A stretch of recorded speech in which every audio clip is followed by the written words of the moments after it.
Une question que je me fais poser souvent, c'est est-ce que c'est dangereux pour des jeunes enfants à la maison d'avoir un foyer? Tout le monde se sont brûlés sur un foyer, c'est l'adulte avant l'enfant le 3/4 du temps. Là. Fait qu'il rentre dans le magasin, mettons, meilleur exemple, puis « Ah, c'est chaud ça? » Puis il touche, tu sais, tandis que l'enfant, en général, il arrive, puis il s'est déjà fait dire que c'était chaud, fait qu'il a le réflexe de juste comme se mettre plus loin, puis de voir si c'est chaud pour prendre la chaleur. C'est toujours moi, toi, ton voisin, n'importe qui, l'adulte qui va arriver dire « C'est chaud? » qui se brûle comme ça. C'est ça qui est le plus drôle là-dedans. Aujourd'hui, dans le fond, maintenant, à cette heure, tous les foyers au gaz, ils ont des systèmes de screen ou de double vitre. Les autres viennent créer une protection contre la chaleur. La raison pourquoi ils ont créé ça, c'est entre un foyer au bois et un foyer au gaz.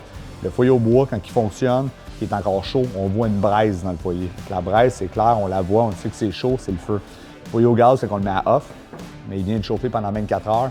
Il est à off, il n'y a plus de flamme, il n'y a plus de feu, il n'y a plus rien. Fait que c'est là que c'est dangereux de pouvoir mettre ses mains en pensant que le foyer il est froid. Le foyer au gaz, maintenant, avec les nouveaux safety, le screen et ainsi de suite, le double vitre, il n'y a plus de danger.